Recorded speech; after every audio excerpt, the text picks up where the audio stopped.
il y a toujours peut-être des personnes qui ne vont pas s'inscrire ou qui prendront en route. On ne va pas faire perdre trop de temps à nos internautes. Donc, bonjour à tous. Merci de nous avoir rejoints sur ce petit webinaire qui est quelque chose qui va être très pratique, qui est une présentation que j'ai eu envie de vous proposer avec Alexis et Thibaut de SideQuest. Alexis et Thibaut se présenteront rapidement parce que le but, ce n'est pas de se perdre en discours, mais de profiter de leur présentation. Et nous travaillons avec eux au niveau de la CE depuis déjà plus d'un an, je pense même avant, dans le cadre de la campagne électorale pour les élections au CNB, et ça a très bien fonctionné. On a eu une communication très performante grâce à Alexis. Le but est de vous donner quelques astuces et de de vous donner envie après d'approfondir. Ce n'est pas une formation, c'est une présentation qu'ils font gratuitement pour nous. Donc voilà, la CE, pour ceux qui ne connaissent pas, mais je crois que vous êtes très nombreux à connaître, c'est le syndicat d'avocats conseil d'entreprise. J'aurais même envie de dire d'avocat conseil entrepreneur, d'où cette petite information, on va dire, qu'on vous présente ce matin. Et moi, je suis la présidente de l'ACE Lyon, puisque ce syndicat est divisé en différentes régions par cours d'appel, en fait, très exactement. Donc, j'ai l'honneur de présider la section lyonnaise. Je laisse donc la parole à SideQuest. Ok. Thibaut, vas-y, tu présente-toi comme après j'enchaîne. Merci beaucoup Alexis. Merci Valérie pour l'introduction. Alors, bonjour à tous, je m'appelle Thibaut Oudot. J'ai créé avec Alexis il y a plus d'un an justement SideQuest. On est un organisme de formation. On fait de la formation en e-learning pour les professionnels du droit, donc surtout les avocats, mais aussi les juristes, les huissiers, les notaires. Et on propose que des formations en e-learning. On essaye de toucher un petit peu à des thèmes qui aident les professionnels du droit à développer des compétences un petit peu secondaires, mais qui sont très, très importantes pour le développement de leur activité. Donc, c'est dans ce cadre qu'aujourd'hui, on va vous parler de trois petits sujets qu'on va vous présenter. Et juste avant de donner la parole à Alexis, je vous rappelle et je vous encourage à poser des questions. Vous pouvez poser des questions à tout moment sur le chat ou avec l'outil Q&A de Zoom. On prendra vos questions. C'est des webinaires qu'on essaye d'avoir très interactifs à chaque fois. Donc voilà, n'hésitez pas. On sera ravis de répondre dans la mesure de nos capacités.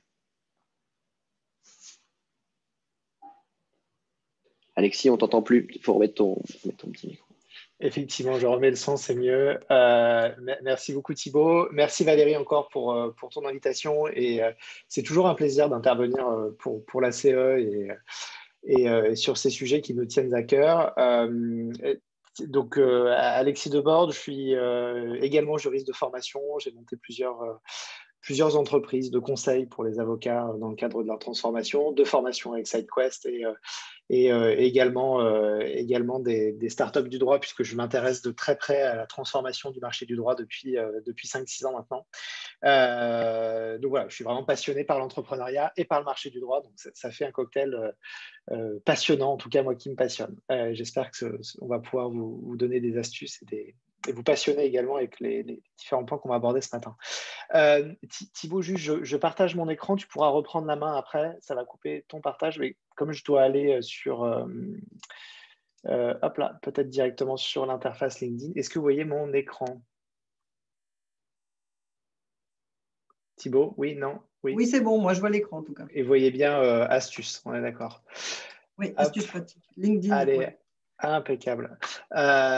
Du coup, effectivement, comme l'expliquait Thibaut, on a 3 sujets qui nous tiennent à cœur et qu'on souhaite aborder avec vous ce matin. Alors, l'idée, c'est de vous faire découvrir ces sujets-là, chez SideQuest, ils font l'objet de formations, on vous en dira un mot à la fin, approfondies, qui font entre 3 et 6 heures chacune. Donc, l'idée, c'est plus ici de vous donner 2-3 petits réflexes sur 3 sujets importants. Le premier, c'est LinkedIn, pour vous aider à développer votre visibilité, à développer votre clientèle, ou en tout cas à vous positionner de manière intelligente sur le web. LinkedIn, c'est un réseau social qui est montant, qui devient vraiment très important, très clé. On aura un deuxième sujet sur les questions de legal design, comment j'améliore ma production, comment j'améliore ma relation client grâce au legal design. Et Thibaut nous donnera quelques astuces clés, ou en tout cas en termes d'éléments de compréhension, quelques éléments pour vous introduire ce sujet-là. Et puis enfin, on aura un dernier point avec pareil 3-4 astuces clés qu'on voudrait vous transmettre sur la cybersécurité. Et encore une fois, c'est Thibaut qui vous donnera ces tips-là. Ça a toujours été son dada, la cybersécurité, quand tu étais juriste et aujourd'hui, voilà, tu auras l'occasion d'en reparler. Alors, on commence avec LinkedIn. LinkedIn, déjà, et je pense que vous en avez tous conscience, ça devient un réseau social qui est incontournable. Alors, il y a eu plein de phases avec les réseaux sociaux professionnels. Il y a quelques années, il y avait un Français qui était à la pointe du réseau social professionnel qui s'appelait Viadeo, qui a complètement disparu de la circulation depuis 3-4 ans maintenant. Certains s'en souviennent peut-être. C'est LinkedIn qui est devenu le réseau social professionnel avec différentes phases de maturité de ce réseau. Au début, tout le monde créait son profil. C'était un petit peu un moyen de mettre son CV en ligne. Et puis, il y avait très peu d'interactions. Progressivement, il y a eu de plus en plus d'interactions avec beaucoup de trolls, comme dans tous les réseaux sociaux au début. Et puis, aujourd'hui, c'est un réseau social qui arrive à une certaine maturité et qui est un vrai réseau très, très stratégique pour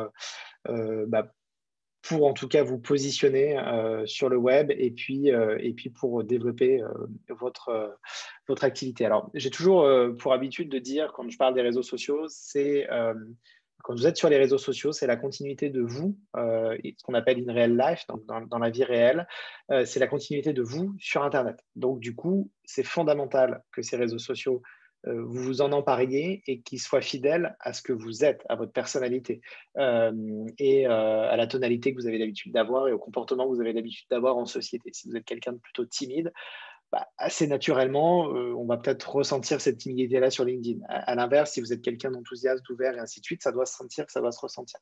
Donc, c'est hyper important que ces réseaux, déjà, premièrement, ils soient gérés par vous et pas par quelqu'un d'autre. Alors, il faut distinguer les réseaux sociaux qui vous représentent, vous, personne physique, des réseaux sociaux qui pourraient vous représenter ou qui pourrait représenter votre cabinet. Évidemment, ce qui représente votre cabinet, vous pouvez le déléguer à une agence si vous n'avez pas envie de vous en occuper. En revanche, vos réseaux sociaux personnels, c'est fondamental que ce soit vous qui vous en occupiez, parce que sinon, on va perdre le contexte, on va perdre. C'est un petit peu comme si vous disiez à quelqu'un, écoute, va à ce dîner à ma place et discute avec les gens. Ça n'a pas de sens. C'est exactement pareil sur les réseaux. Donc ça, c'est le premier point. Et la première erreur que tout le monde fait, c'est de se dire, on va déléguer. Je vais déléguer la gestion de mes réseaux sociaux personnels ou qui me représentent personnellement à un tiers, une agence ou un community manager. Donc ça, c'est la première des erreurs à éviter parce que aujourd'hui, ces réseaux sociaux, vous devez vous en emparer. Ça doit vous représenter, ça doit être fidèle à la personne que vous êtes. Et pour ça, évidemment, ça ne peut pas se déléguer. Alors, 3 grands axes que je vais vous montrer sur LinkedIn. Le premier, c'est comment je fais pour avoir un profil LinkedIn qui est soigné.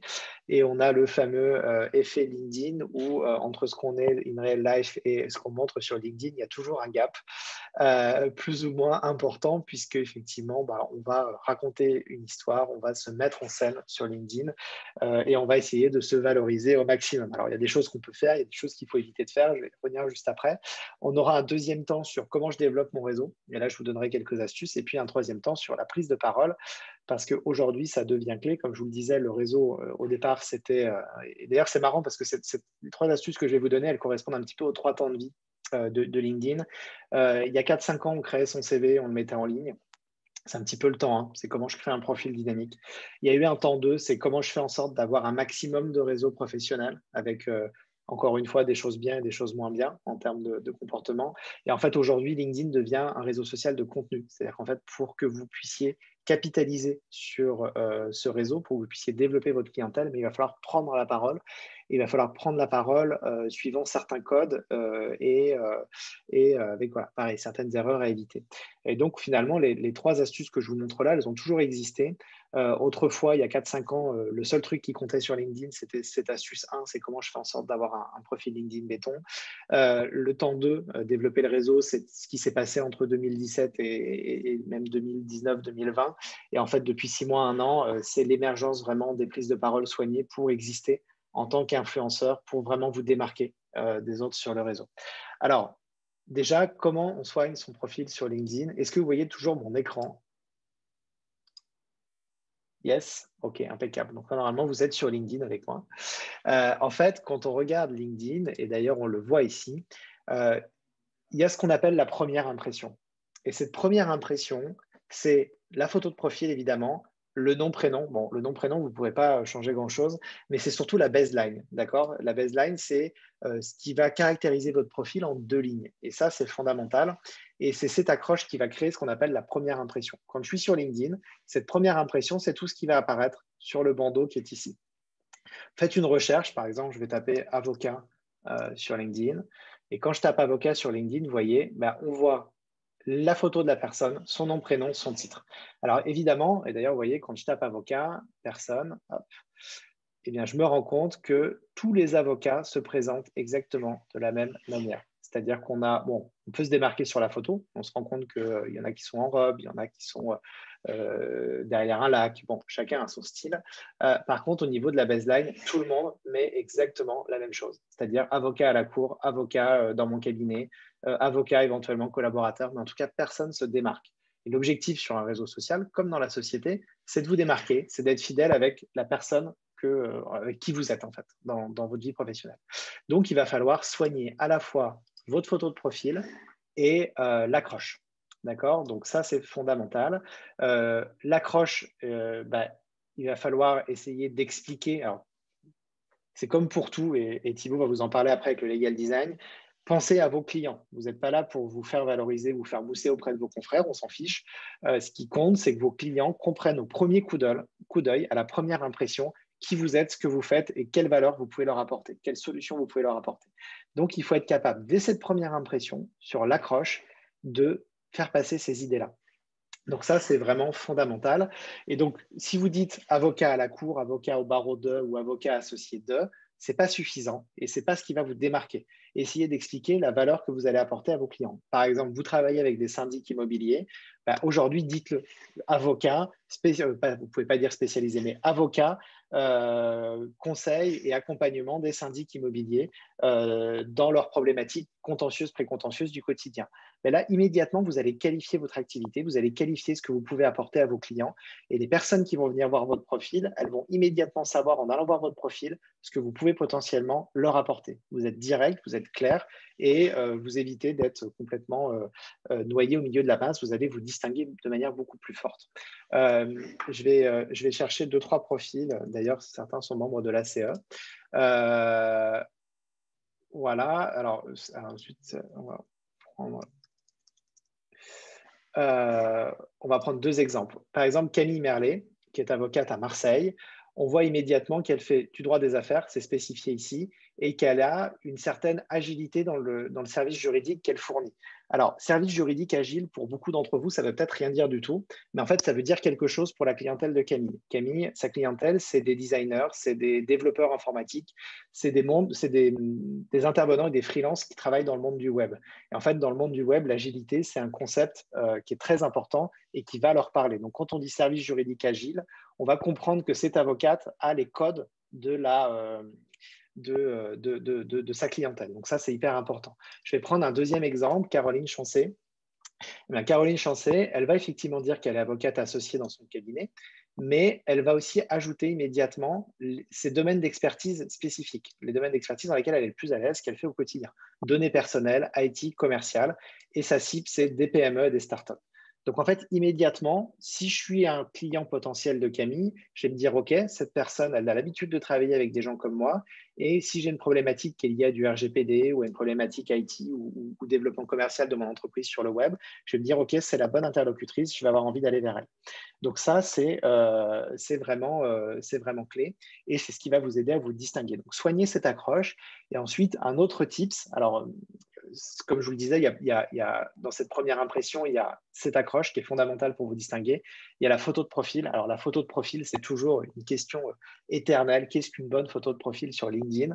Il y a des tas de manières d'y réfléchir et d'essayer de le savoir. La première des manières, c'est de se dire, je me prends aux photos. Alors, évitez, sauf si vous voulez travailler avec des paysagistes ou je ne sais pas, des wedding planners, de prendre une photo de vous en costume cravate à un mariage avec un champ de lavande derrière. c'est très sympa, mais ce n'est pas forcément professionnel, sauf si vous visez effectivement des paysagistes en Provence, ça peut avoir du sens. Sinon, ça peut être décalé et ce n'est pas forcément pertinent. Donc, essayez de contextualiser la photo de façon intelligente par rapport à qui vous êtes, ce que vous voulez faire. Et puis après, cette photo, il faut la montrer. Alors, vous pouvez la montrer à vos proches qui auront toujours une bienveillance qui n'est pas forcément une vraie bienveillance efficace pour vous aider, puisqu'ils vont vous dire elle est très bien ta photo, et voilà, mais ils vont éviter de vous vexer, ils vont vouloir être sympas avec vous. Et puis, vous pouvez vous dire, je vais essayer d'avoir une approche un peu plus objective. Et je vais montrer ma photo sur le web, je vais expliquer le contexte dans lequel elle va être utilisée et je vais la faire évaluer par des internautes. Et ça, vous avez un service qui s'appelle Photofiller qui vous permet de vous aider dans cette démarche-là. Vous achetez les crédits, vous dites OK, voilà ma photo, voilà le contexte dans lequel je veux l'utiliser. Et et maintenant, évaluez-la et dites-moi ce que vous en pensez. Et vous allez avoir des notes suivant plusieurs critères. Et ça va vous permettre de manière objective de faire évaluer votre photo par 20, 40, 80 personnes ou plus. Et ça va vous permettre d'avoir une comparaison objective entre deux photos de profil que vous pourriez avoir. Voilà, donc ça, c'est vraiment la première impression, c'est hyper clé. Alors évidemment, il y a plein d'astuces autres sur comment je mets mon profil de façon correcte. Je n'ai pas le temps de l'aborder plus en détail. De même, sur l'accroche, ça doit obéir à une certaine stratégie, à un certain storytelling, c'est-à-dire la manière dont vous voulez vous positionner dans votre environnement et raconter une histoire dans cet environnement-là. Il y a des tas de choses à savoir, mais en tout cas, déjà retenez cette première impression, photo de profil, accroche, deux manières de se distinguer. Sur l'accroche, on peut se distinguer avec des mots en expliquant ce que vous faites, la valeur que vous avez pour votre clientèle. Et puis, la photo de profil, il y a des systèmes objectifs qui vous permettent de savoir si votre photo de profil est bien par rapport à votre activité ou non, et qui va vous aider à le savoir. Alors, ça, c'est l'accroche et c'est effectivement très important. Ensuite, il y a une deuxième astuce, plutôt un ensemble d'astuces que j'aimerais vous donner sur le développement du réseau. Donc, je vous le disais, ça correspond un petit peu au deuxième temps de vie de LinkedIn. Au début, tout le monde essaie de créer un CV le plus beau possible pour se mettre en valeur, ce qui est très bien. Maintenant, il faut se différencier. Il ne faut pas juste un CV statique. Il faut être capable de raconter une histoire, de se démarquer. C'est ce qu'on a expliqué au début. Et puis, une fois qu'on a créé son CV, l'idée, c'est de se dire comment je vais réussir à développer mon réseau. Parce que si j'ai 25 personnes dans mon réseau professionnel, je ne suis pas très crédible, surtout si je dis que je suis un avocat de forte notoriété. Si j'ai 25 personnes dans mon réseau, c'est que je ne suis peut-être pas si connu que ça ou d'une si grande notoriété que ça. Donc, du coup, beaucoup de personnes ont un petit peu fait une course à celui qui aurait le plus de contacts. Ce qu'il faut savoir, c'est que la taille de votre réseau professionnel, c'est ce qu'on appelle une vanity metric. C'est-à-dire qu'en fait, ça ne sert pas forcément à grand-chose. Et en fait, ce qui va compter le plus, c'est la qualité de votre réseau. Alors évidemment, si vous avez 25 personnes dans votre réseau, ça fait bizarre. Mais vous avez tous des parcours, vous avez tous étudié à la fac, vous avez tous eu des clients ou eu déjà des expériences professionnelles, même si vous avez que 1 ou 2 ans de barre, qui fait que vous allez forcément facilement arriver à 200, 300, 400 personnes dans votre réseau professionnel. L'idée, encore une fois, ce n'est pas de courir à la quantité, mais c'est vraiment de chercher la qualité. Alors, c'est quoi la qualité ? Vous avez une cible de clientèle dans votre cabinet, c'est de vous dire, on va ajouter en priorité toutes les personnes qui sont dans ce cœur de cible de clientèle. Et on va commencer par ajouter des personnes qu'on connaît, d'accord ? On n'ajoute pas des gens qu'on ne connaît pas. Pourquoi ? Parce que tout l'objectif, votre réseau professionnel, en fait, c'est ce qui va ensuite vous permettre d'être visible sur le réseau. Donc, plus votre réseau va être de qualité, plus les gens qui vont faire partie de votre réseau vous connaissent, savent ce que vous faites, pourquoi vous le faites, de quelle manière vous le faites, plus ces gens-là seront enclins à interagir avec vous. Quand je dis interagir avec vous, c'est quand vous allez prendre la parole, on va en parler en astuce 3. En fait, ces gens-là vont être réceptifs à votre message. S'ils sont réceptifs à votre message, ils vont interagir avec votre message en mettant un like, un commentaire, en repartageant éventuellement l'actualité. Et donc, ça va vous permettre de créer ce qu'on appelle de la viralité, c'est-à-dire d'être plus visible sur le web. Alors, je peux me permettre une petite intervention sur le sujet à titre d'illustration. Par exemple, moi, je me suis rendu compte que sur mon profil, à force de mes différentes prises de parole et à force d'échanger avec mon réseau, les choses qui ont marché, moi, me concernant, c'est plutôt quand je parle de mon aventure entrepreneuriale, de comment ça se passe avec SideQuest, de ce que je ressens en tant qu'entrepreneur, des nouvelles choses, des nouveaux contrats, des nouveaux partenariats, des nouvelles choses qu'on fait ensemble. mon réseau est hyper friand de ça parce que c'est surtout beaucoup d'avocats entrepreneurs, beaucoup de personnes qui aspirent ou qui font déjà ce genre d'aventure. Donc là-dessus, elles sont toujours très, très engagées. J'ai beaucoup de personnes qui like, j'ai beaucoup de commentaires, beaucoup de débats. Alors que pour le coup, si je repartage une information purement juridique, un article juridique, ou même si je repartage, par exemple, ce webinaire que je vais faire aujourd'hui, j'ai beaucoup, beaucoup moins d'engagement. Parce que ce n'est pas ce à quoi j'ai habitué mon réseau, et je pense que ce n'est pas non plus ce qui les intéresse le plus dans sa prise de position. Donc tout ça dans ma prise de position. Donc tout ça pour vous dire en fait que il va falloir faire des tests. Alexis va vous en parler, mais au bout d'un moment, en fait, vous allez beaucoup mieux connaître votre réseau et vous allez savoir aussi ce qui lui plaît. Et c'est pour ça que c'est très important d'avoir un réseau qui soit un petit peu homogène et qui vous ressemble. Voilà. Du coup, j'interviens 2 minutes. Excuse-moi, Alexis. Ouais. C'est pour un avocat praticien, justement, la difficulté. Moi, je suis vraiment nouvelle sur ce réseau et je ne suis pas du tout encore au point dans tout ce que j'entends. Mais bon, je vais m'y mettre. Est-ce que nous, on a le problème de parler avec nos confrères? Malgré tout, on est souvent tenté. On fait une communauté d'avocats, parce que surtout moi, en tant que syndicaliste, parce que c'est vraiment la résonance de l'ACE aussi. Et on doit aussi parler avec nos clients. Donc, quand on fait nos demandes de contact de qualité, comme tu nous l'expliques, est-ce qu'il n'est pas logique aussi de commencer par nos propres clients? Oui, alors justement, ouais, complètement. En fait, si tu veux, il faut… moi, ce que j'ai l'habitude de dire, c'est que la première étape, quand vous créez votre profil ou si vous voulez vous remettre à jour vraiment sur LinkedIn, c'est de vous dire, OK, quelles sont toutes les personnes clés que j'ai rencontrées depuis le début de ma carrière? Alors, parfois, c'est très long et il faut faire un peu le tri. Je mets tous ces gens-là dans un tableau Excel et je commence par les ajouter. Donc là-dedans, tu vas avoir tes clients, tes anciens collaborateurs, tes partenaires. Ça peut être des experts comptables, des commissaires aux comptes, des notaires, des huissiers, enfin bref. Et je fais la liste de des anciens potes de fac et ainsi de suite. Et je vais noter tout ça. Je les note tous et j'ajoute sur le réseau. Et en fait, ça, c'est un premier… Et quand je vais les ajouter, alors voilà, justement, on y arrive, c'est qu'il y a 2 types de demandes. Il y a les demandes entrantes, les demandes sortantes. Là, c'est des demandes. Donc, c'est toi qui as une démarche positive d'ajouter la personne.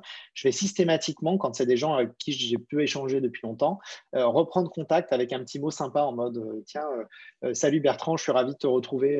Je suis ravi de te retrouver sur LinkedIn. Où est-ce que tu en es? Comment ta carrière a évolué? Ou si vous avez regardé son profil, vous allez voir comment sa carrière a évolué et profitez-en pour rebondir de manière un peu sympa avec lui, exactement comme si vous étiez amené d'un coup à le recroiser dans la rue. Cette personne-là, elle dit tiens, mais qu'est-ce que tu deviens et ainsi de suite. En fait, vous faites exactement la même chose sur LinkedIn. Donc là, c'est facile parce que c'est des gens qui vous connaissent. Après, vous allez avoir une démarche qui peut être plus prospective. Ça, c'est le temps 2, où en fait, vous allez cette fois ajouter des gens qui ne vous connaissent pas forcément, mais qui vont être dans votre cible de prospects. Et là, ça va être évidemment plus difficile parce que vous avez une approche qui est 100% commerciale. Donc, il faut soigner évidemment le message. Encore une fois, l'objectif, c'est de vous démarquer. Il ne faut pas qu'à la lecture de la première phrase, la personne se dise c'est un vendeur de mutuelle ou d'assurance.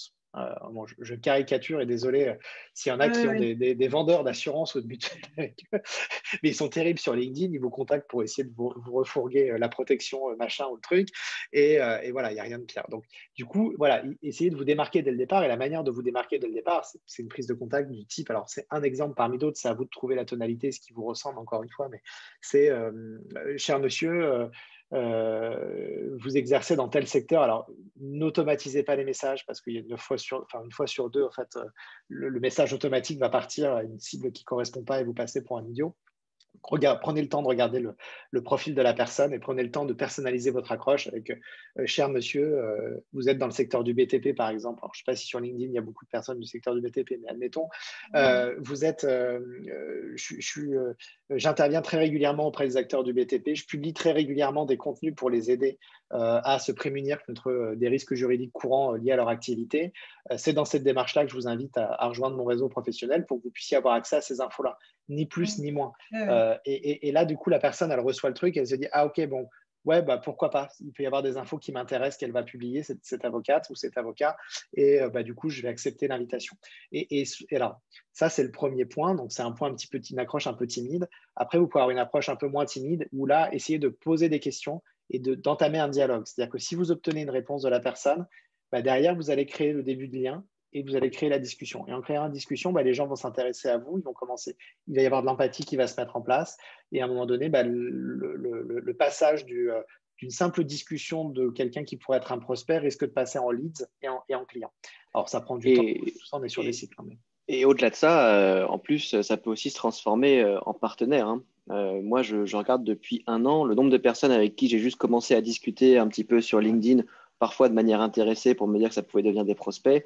Bon nombre de nos partenaires actuels ou des gens avec qui on commence à travailler ou des gens avec qui on développe des projets qui nous plaisent énormément, finalement, sont venus de ça parce qu'on s'est rendu compte qu'on avait des affinités, qu'on s'entendait bien, qu'on avait la même vision sur le marché et sur nos problématiques.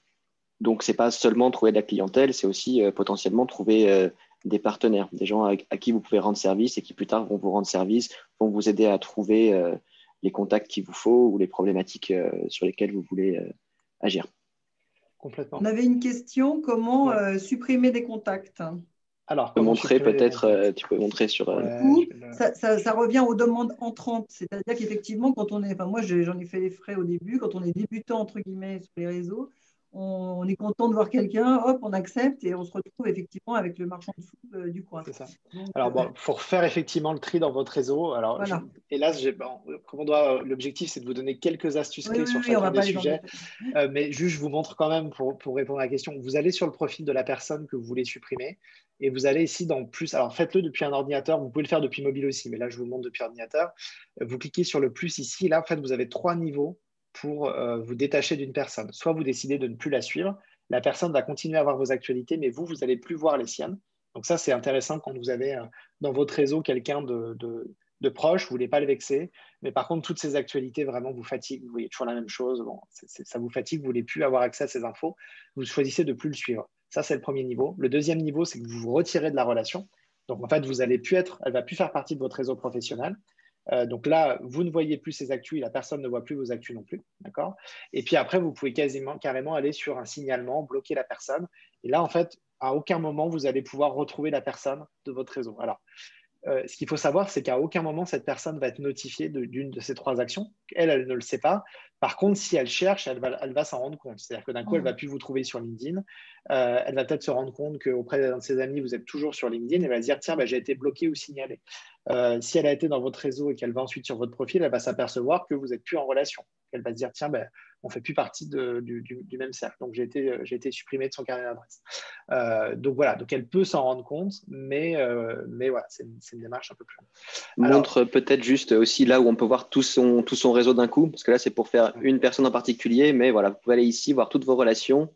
Donc, vous allez dans réseau, voilà. Réseau, relations, effectivement, et là, voilà, vous avez accès à toutes vos relations et vous pouvez appliquer différents filtres en fonction de l'entreprise, du lieu, etc. Et on peut supprimer par là aussi, du coup. Ouais, exact. Voilà, du coup, voilà, donc ça, c'est l'astuce pour développer son réseau. Donc, gardez en tête, la qualité prime toujours sur la quantité. C'est ce qui paye, c'est ce qui va vous permettre de créer de l'interaction, du lien. Et le lien, plus vous allez créer du lien, plus vous allez créer de la discussion, plus vous allez être reconnu et visible sur la plateforme. Et donc après, on en arrive au dernier point, c'est très bien, mais comment je fais pour être visible? Il faut que je prenne la parole. Et là, de plus en plus, dans la manière dont on prend la parole, ça devient codé. C'est-à-dire que si vous prenez la parole systématiquement en mode « moi-je », mon dernier article ici, ma dernière vidéo là, et ainsi de suite. On est dans le moi-je. Et quand on est dans le moi-je, c'est comme dans la vraie vie. Au bout d'un moment, les gens se lassent et vous écoutent plus. Donc, il va falloir éviter d'être dans le moi-je. Il va falloir raconter une histoire. Il va falloir, pareil, éviter d'être lisse comme dans la vraie vie. Si vous sortez des banalités à longueur de temps, les gens, au bout d'un moment, se désintéressent de vous, ne vous écoutent plus. Donc, il ne va pas falloir avoir peur d'avoir des partis pris. Et de cliver un petit peu dans vos prises de parole et dans ce que vous allez raconter. Donc, je vous ai mis quelques exemples de publications qui marchent. Alors, une première, moi, j'avais fait le test de ces contenus-là. J'étais le premier à avoir tendance à être sur des choses un peu lisses ou un petit peu moi-je, parce que je me disais, je prends la parole que quand je fais des trucs parce qu'il me faut une raison, mais je n'avais pas forcément donné des points de vue sur mon métier, sur ce que je fais dans mon quotidien. Et donc, j'ai fait des tests un petit peu là sur le mois de l'automne. Effectivement, ça cartonne. Vous voyez, là, j'avais fait une publication sur quelque chose qu'on me répète systématiquement quand je fais des missions de conseil. C'est très intéressant ce que vous me racontez, mais pour moi, c'est différent. Et en fait, à un moment donné, c'est le genre d'objections qui sont fatigantes parce qu'en fait, les personnes systématiquement se disent moi, je suis différent, moi, je suis différent. En fait, non, ça s'applique complètement à leur situation aussi. C'est juste qu'ils ne voient pas pourquoi ça s'applique à leur situation et qu'ils ont du mal finalement à se projeter dans ce que je suis en train de leur raconter. Donc là, voilà, j'avais fait une publication sur ce thème-là qui a cartonné, parce que vous voyez, j'ai eu 44 000 vues en l'espace de quelques jours. Donc voilà, donc ça fonctionne et ça m'a apporté énormément de traction. Beaucoup de personnes sont venues m'écrire après et j'ai pu entamer des dialogues ensuite en privé avec beaucoup de personnes. Alors, vous allez dire, OK, mais pour nous, c'est différent. Je vais vous prendre 2 exemples d'avocates que je suis, qui ont suivi d'ailleurs notre formation et qui depuis s'y sont mis et publient régulièrement des contenus de ce type-là, en prenant soin d'avoir un parti pris, de raconter une histoire et de positionner leur valeur ajoutée, leur expertise de cette manière-là. Donc, c'est les 2 exemples que je prenais tout à l'heure en termes de profil. Kenny Merlet, ici, voilà, bon, j'ai un super feeling avec ce client, on avance à la confiance, pas besoin de contrat. C'est quelque chose que ses clients lui répètent très souvent. Et là, elle va expliquer pourquoi justement c'est une erreur de penser comme ça et pourquoi à un moment donné, ça crée des impayés, ça crée une frustration côté client, ça va créer des conflits, potentiellement des contentieux, et que c'est ce qui l'a poussé aujourd'hui à créer un service pour répondre à cette problématique-là. Donc voilà, donc elle raconte cette histoire-là et vous voyez, alors j'ai pas accès au profil, donc je ne sais pas en nombre de vues ce que c'est, mais en tout cas, vous voyez, vous avez eu 85 mentions j'aime, applaudissements, et ainsi de suite, et 28 commentaires. Donc on se rend compte, pareil, que c'est quelque chose qui a vachement bien fonctionné. Et puis ensuite, pareil, vous avez Caroline Chancet, qui était un autre exemple que je prenais, qui fait régulièrement ce type de publication-là et qui a systématiquement une centaine de likes, de commentaires, parce qu'elle soigne vraiment ses prises de parole. Elle prend le temps d'écrire. Alors, quand on prend le temps d'écrire, ce n'est pas de la littérature, c'est du langage parlé. Parler dans le langage de vos clients, parler comme si vous deviez l'expliquer à l'oral et parler surtout en obéissant à une certaine logique au début, il faut attraper l'attention de quelqu'un qui va voir votre publication dans le fil d'actualité. Donc, c'est le moment où il faut finalement avoir cette accroche qui clive un petit peu. Et puis après, vous allez aller progressivement vers votre expertise et votre point de vue. Et éventuellement, vous pouvez avoir une ouverture où vous allez poser des questions à votre réseau pour essayer de créer un maximum de dialogues, d'échanges, puisque c'est le but de LinkedIn, c'est de créer ces dialogues et ces échanges. Voilà, je sais qu'on a 1h30, Thibaut, j'ai pris 35 On a une petite question, c'est pas grave, t'inquiète pas. Oui, on a une petite question de Camille qui nous demande s'il y a des jours ou des heures où il est préférable de publier des posts pour qu'ils soient visibles par le plus grand nombre. Alors, il y a une infographie qui est très bien faite, qui est sortie il n'y a pas longtemps, qu'on pourra vous mettre en ressources complémentaires. Ouais. Sur tous les réseaux sociaux, en fait, ils donnent un peu les meilleures pratiques, le type d'audience, comment se positionner. Et pour LinkedIn, ce qu'il faut faire, c'est de poster du lundi au vendredi. Il y a très, très peu de gens qui sont dessus le week-end. On a malgré tout une personne qui nous disait que son réseau, justement, avec qui elle travaille, ses posts cartonnent le samedi parce qu'il a pris l'habitude de faire ça. Mais de manière générale, c'est du lundi au vendredi. Et pour les heures, c'est soit le matin, 8h, 10h. Les gens vont voir ça dès le matin quand ils sont sur la plateforme, soit à midi, parce que les gens prennent une petite pause et vont aller scroller un petit peu sur LinkedIn. Et sinon, c'est 17h à 18h. C'est les créneaux qui fonctionnent le mieux. Après, ce qu'il faut savoir aussi, c'est effectivement les créneaux qui fonctionnent le mieux. Après, il faut toujours être dans une logique de test. Ne vous interdisez pas de tester un post à 21h le soir, un dimanche en fin de journée, un samedi matin, parce que parfois, vous avez des surprises, parce qu'en fait, votre clientèle va en fait être connectée sur ces heures-là, c'est ce qui est possible. Et également, en fait, c'est un petit peu comme une autoroute, en fait. C'est-à-dire qu'à un moment donné, vous pouvez avoir des bouchons. Si tout le monde poste à la même heure, finalement, le réseau va être saturé et votre publication va être visible moins longtemps que si vous postez à 1h. Au contraire, les gens postent un peu moins. Donc, n'hésitez pas aussi à tester des choses. C'est-à-dire que tout le monde a tendance à poster aux mêmes horaires, celles que tu donnes, Thibaut, parce que c'est les précos. Oui, bien sûr. Mais ne vous interdisez pas de temps en temps de tester autre chose. Et c'est en testant que vous allez parfois avoir des bonnes surprises. Il faut connaître votre réseau, en fait, tout simplement. C'est ça. Alors, okay. Thibaut, je te laisse la main, j'arrête le partage. Ouais. Merci. Hop, je vais reprendre. Voilà. Est-ce que vous voyez mon écran ce coup-ci? Oui. Voilà. Donc là, vous avez la slide numéro 2. Le legal design pour améliorer votre relation client. Donc, on va essayer de dire quelques mots aujourd'hui sur le legal design. Je peux vous en parler un petit peu parce que on a produit une formation sur le sujet avec Romain Hasbrook, qui est une des personnes très, très expertes sur le sujet en France. On a beaucoup travaillé avec lui l'an dernier pour produire cette formation en e-learning qui fonctionne très bien. On a des super retours, on est très contents. Et du coup, moi, je me suis vraiment intéressé énormément au sujet avec lui. Et Romain me forme à ces sujets depuis un petit moment. Donc, j'en ai déjà parlé plusieurs fois avec lui en conférence. Aujourd'hui, je vais y aller sans filet et parler de ça sans Romain. Je pense que ça ira. J'enseigne un petit peu ça à l'EFB aussi dans le lab. Je vais vous parler donc aujourd'hui du legal design. Je vais vous donner quelques astuces, mais il faut bien comprendre que le legal design, c'est quelque chose qui est une démarche assez globale. On ne va pas pouvoir résumer ça en 3 petites astuces, mais peut-être que ça va suffire à vous donner envie de pratiquer. Peut-être que ça va suffire à vous en faire comprendre les enjeux et les potentiels avantages pour vous et pour votre clientèle. C'est plutôt à ça que j'aspire aujourd'hui. La première astuce, elle va être un petit peu comme une introduction. Elle est un petit peu générale. Il s'agit en fait de comprendre que le legal design, voilà, c'est un état d'esprit. Comme je vous disais, c'est quelque chose qui est très global. Et en fait, le legal design, on pourrait ramener ça à une posture. Le legal design, c'est une habitude à prendre qu'on va pouvoir appliquer à l'ensemble de notre activité et de notre production juridique. Donc la question qu'on se pose évidemment, c'est qu'est-ce que c'est que le legal design? Le legal design, c'est un terme qu'on entend. Excusez-moi. Voilà, c'est un terme qu'on entend beaucoup, qui est très à la mode en ce moment, mais qui recouvre une réalité qui est beaucoup plus ancienne. Le terme en lui-même, il est apparu en 2013 avec Margaret Hagan. Mais déjà avant, il y avait des initiatives qui avaient été faites plutôt par des designers, en fait, par des artistes ou par des institutions, mais qui étaient toutes ces initiatives étaient guidées par le même objectif, qui était en fait de rendre le droit davantage accessible aux citoyens.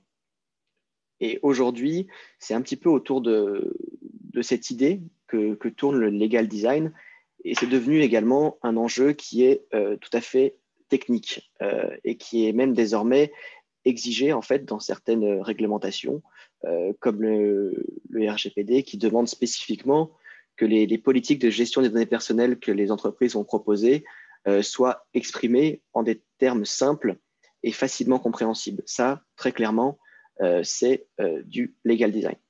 Donc, on va désamorcer une idée reçue qui est assez répandue, de dire que le legal design, c'est que des schémas, c'est que du dessin. Alors, non, vous vous en doutez bien, le legal design, comme je vous en parle, c'est beaucoup plus que ça. C'est une approche, encore une fois, qui est globale. Et l'idée générale, c'est que ce n'est pas simplement de l'agrément visuel, c'est qu'on va remettre son client complètement au centre de la réflexion, au centre de sa pratique et au centre de sa production. En fait, on va essayer, je vous explique que c'est une approche globale parce qu'il faut changer un petit peu de philosophie. Les juristes, on s'est embêté à faire beaucoup d'années d'études et on est passionné par le droit et on est reconnu et sollicité pour notre expertise juridique. Et ça, c'est très bien. Et donc, on a pour habitude de se concentrer sur notre expertise juridique. Et parfois, c'est un petit peu au détriment de la clientèle. Et la clientèle peut être un petit peu frustrée, parfois, peut ne pas toujours bien comprendre le message très technique qu'on va lui envoyer. Et de plus en plus, ça devient un enjeu parce que votre profession est plus concurrentielle qu'avant. Comme tous les autres services, elle est soumise de plus en plus à la satisfaction de votre clientèle, à la recommandation de votre clientèle. On peut de moins en moins faire l'impasse sur ces questions-là si on veut avoir une base de clientèle suffisante. Vous le savez, il y a de plus en plus d'avocats. Vous le savez, il y a d'autres professions qui vont concurrencer certaines de vos pré-gardés où vous exercez depuis longtemps. Il y a la legal tech qui se développe. Bon, il ne faut pas prendre tout ça comme un apocalypse qui va renverser la profession d'avocat. Moi, je ne pense pas. Mais en tout cas, il y a des choses qui se passent. Et ce qu'il y a de sûr, c'est qu'une des manières de s'adapter, comme toutes les industries l'ont fait, c'est de mettre le client au centre. Donc, avant de se lancer directement dans notre réflexion juridique, notre syllogisme classique, on va essayer de penser à l'utilisateur final et essayer de se demander, est-ce que je réponds véritablement aux besoins de mon client en faisant cette production? Et en fait, ça va passer par un cheminement, par quelque chose qu'on va essayer de penser avant de se lancer, où on va essayer de trouver la problématique de son client. On va essayer de comprendre et d'identifier les frustrations qu'il y a chez le client. On va essayer de véritablement se mettre dans sa peau. On va analyser tout ça et seulement ensuite, on va chercher comment y répondre de la meilleure façon et réfléchir au support et à la forme que peut prendre le livrable. Donc, par exemple, en effet, si le client a besoin d'une information qui est courte, claire et pas forcément exhaustive, alors là, oui, un dessin ou un schéma peut faire le boulot. Mais ce n'est absolument pas une obligation et ce n'est pas seulement ça. Peut-être que la meilleure solution, ce sera vraiment une autre forme de production, une note très classique, un schéma, une infographie, une vidéo. Il y a beaucoup de choses, on va pouvoir en parler. Mais l'essentiel, voilà, si un seul truc, c'est de se rappeler, il faut penser aux besoins du client. Donc, quand on parle de legal design, en fait, on pourrait tout simplement parler de design thinking appliqué au droit. Le design thinking, c'est cette manière, cette façon de penser que de très nombreuses industries et nombreux services ont déjà mis en place, qui vous permet, comme je vous disais, d'identifier le problème, la catégorie d'utilisateurs qui est concernée, se mettre dans la peau pour comprendre leurs aspirations, leurs difficultés, les solutions existantes, et ensuite esquisser des solutions. C'est ce type de façon de penser qui a pu mener à des services et à des révolutions comme celle de Uber. Uber, c'est vraiment à la base des chauffeurs de taxi londoniens qui se sont posés dans un pub avec une bière et qui, pour rigoler, ont partagé un petit peu les frustrations habituelles de leur clientèle et tout ce qui n'allait pas et tout ce sur quoi ils se plaignaient. Et en fait, en mettant tout ça sur le papier, ils se sont dit, ah ben voilà, en fait, peut-être que nous, on peut proposer quelque chose de différent et qui est tout à fait orienté sur juste les besoins de la clientèle. Tout ça, c'est simplement du design thinking.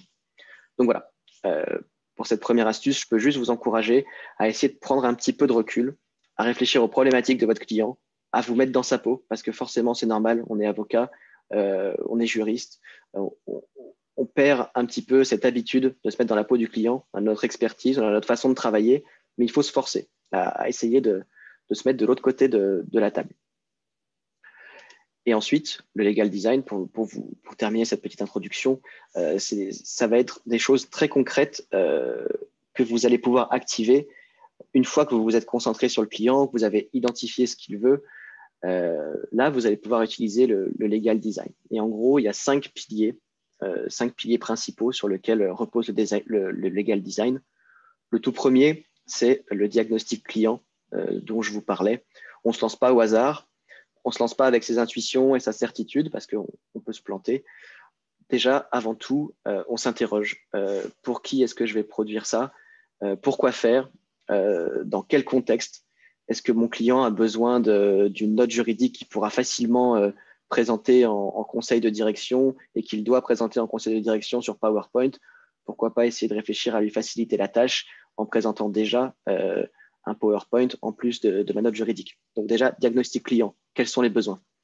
La deuxième chose, le second pilier sur lequel repose le legal design, c'est la restructuration des données. En fait, au lieu d'écrire une partie ou deux parties, deux sous-parties, le legal design a pris parti de toujours chercher à restructurer les données avec une matrice en tête, où on va essayer de vraiment bien structurer les informations avec différents niveaux d'importance. Essayer de ne pas noyer la personne sous des jurisprudences, sous des références à des articles, ne pas mettre la solution et la réponse qu'il attend à la fin de 5 pages de réflexion, ou encore pire, diluer au milieu du document. Tout ça, il y a des techniques pour restructurer le document pour qu'il soit beaucoup plus parlant pour un client. Après, il y a le visual design, ça c'est des choses un peu plus classiques. Une fois qu'on a restructuré, qu'on a bien compris ce qu'on veut faire avec ce document, là, on va s'appliquer à vraiment travailler sur la mise en page, à travailler sur les polices qu'on va essayer, à mettre en avant des niveaux de titres, à bien structurer la page, à mettre des schémas si c'est nécessaire. La quatrième chose, ça va être le langage clair. Voilà, nous, on se comprend entre juristes, mais les non-obstants, mais attendu que, étant considéré que ça ne parle pas à tout le monde, même pour des juristes, des fois on est un petit peu perdu quand on lit des arrêts un petit peu complexes. Donc le langage clair, c'est vraiment quelque chose qui est essentiel. Et en fait, là aussi, on se met dans la peau de son client et on va essayer de parler le langage de son client. Ce n'est pas un langage qui est simplifié, ce n'est pas du tout un langage vulgarisé où on perd la qualité du raisonnement juridique qu'il y a derrière. C'est juste essayer de l'adapter à la personne qui va lire le document. Il y a plein de conseils là-dessus. Éviter les doubles négations, éviter des formes passives dans la rédaction.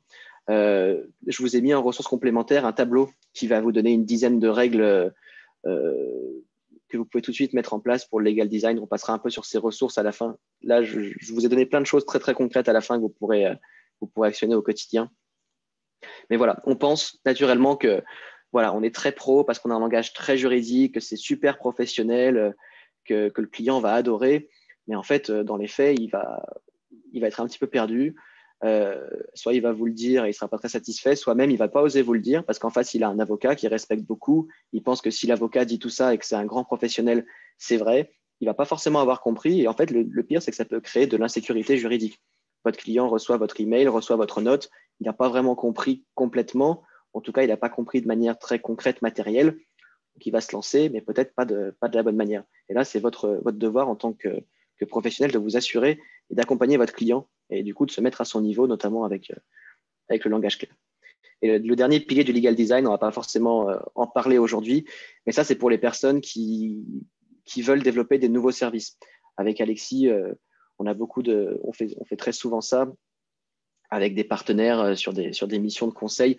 On aide les gens à développer des nouveaux services. Et là, en fait, l'approche est exactement la même.